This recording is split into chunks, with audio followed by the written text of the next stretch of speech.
Hi guys, it's Beer here. Hope you're all good. Sorry for being a little bit sweaty, I've just walked up a massive hill to get home. Basically, this is a short introduction to a pretty cool video. The other day, Rob kindly took one of my signature models to the stove. Thought he'd burn off the lacquer, which was cool.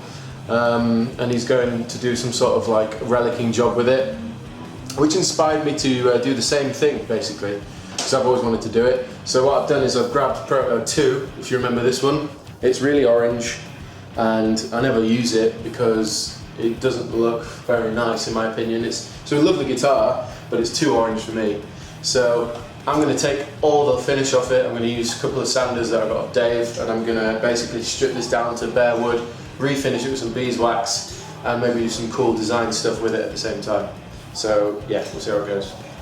Okay, so the guitar has no Floyd, no pickups, no tuners. I can't take the volume part off, so he's going to have to stay. I've wrapped the pickups in wrapping paper and gaffered them up to protect them. I'm going to use this Black & Decker sander and an extension reel, and Ben. I'm going to help. And, and these are all the bits. What we got? Yeah, the springs for the Floyd, the locking nut, various nuts and bolts, headphones. Pretty militantly lined up. I know. It's really precise. I tried to remember where everything goes. And then those are all the tuners, and those are the bolts for something, and the Floyd itself. So, let's get to sanding. I'd just like to say at this point that I am not a handyman, I am not a man of DIY. I improvise to make things work for my advantage, and that's what I'm doing right here. So, for all those who think I'm doing this wrong, I probably am, but I'm just going to give it my all. Taking off some of the colour. I actually much prefer the colour underneath. What do you reckon, Ben? I think the white balance is bad. Okay.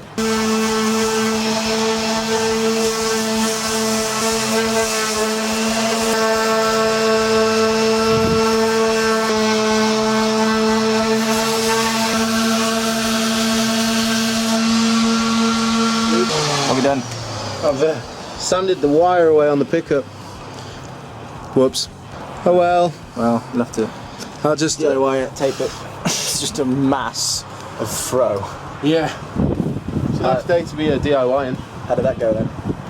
What? So far? Yeah. Well, alright. Well, I've got all the top off. As you can see, there's still the quilt there. I couldn't quite get the orange out here. But this is actually either the wood stained so deeply that it doesn't come off, and up here as well. So here it is. I've kind of got all the top off, as you can see. Oh, there we go. Here and there. It's all come off. It looks pretty good. So I'm going to carry on.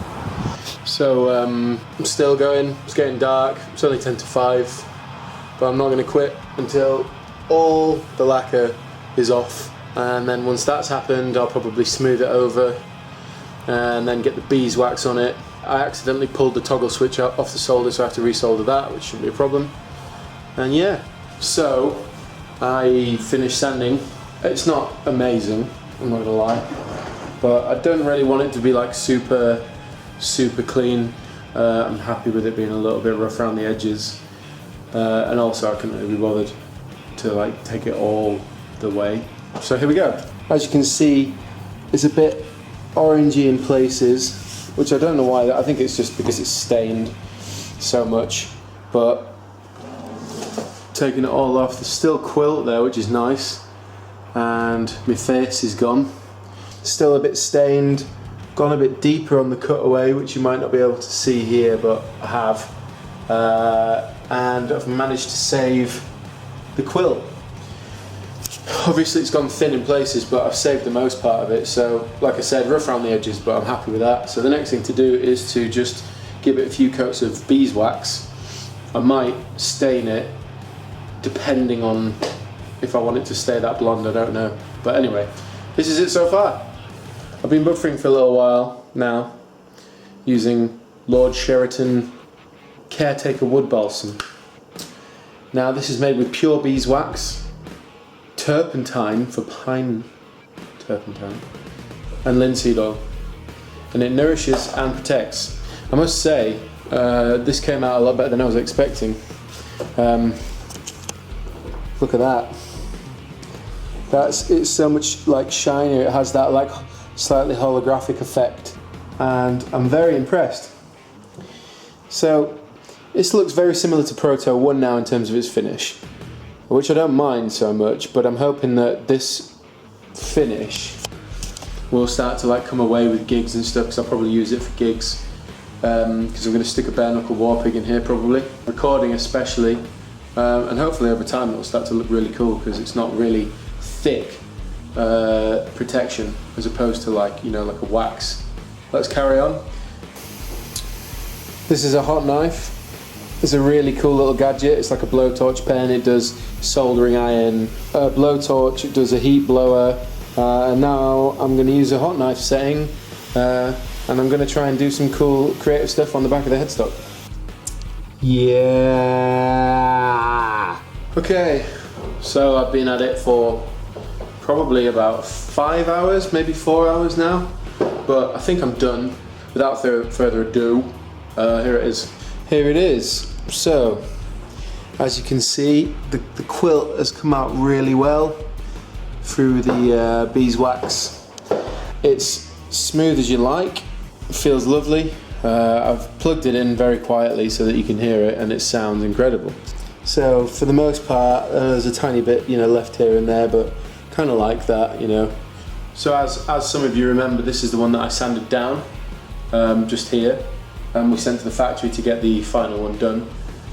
So that's really cool that that's stayed, and this is kind of like the kind of one that I chopped up a bit, worked on and that kind of thing. So, but it's great, it sounds really good.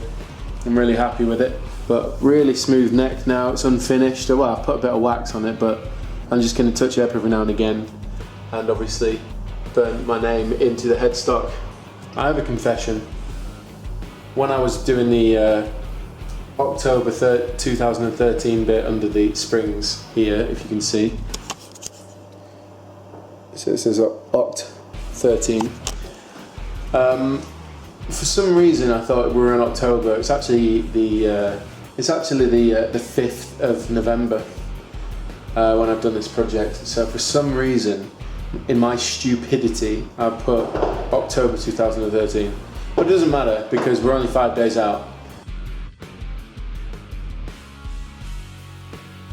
Alright guys, how's it going? This is now probably day 3 of guitar relicing business, and I've basically done loads of relicing to the guitar, aging and stuff, using different tools, which I'll show you now. So that in there, that kind of looks like a bit of shit, is spirit vinegar and some wire wool, which create like a solution that's kind of dark grey, and you just stain it you just put it on the wood without any finish on, then it'll colour the whole guitar sort of grey. Covered the guitar in that stuff and then sanded it off, and then I used this, which is my granddad's, and it's briar wax, so thanks Grandad for that. And basically it's a medium brown, and it's a wax sort of stain, and well, does what it says on the tin really. So after I've sanded all the stain off, then you rub the briar wax in, and done a bit of scratching here and there on certain bits, and then I use this on the hardware. As you can see, it's acid, very dangerous. Dilute it with water, use a paintbrush and just paint it all over the bits of hardware after you sanded off the chrome a bit to get an aged look. So this is the Floyd Rose. As you can see, I've scratched it up and put a bit of acid on it, and it's started to look pretty cool. You can see all the rust there. It looks like it's been played for years, but it's actually brand new. And this is the final finished aged guitar.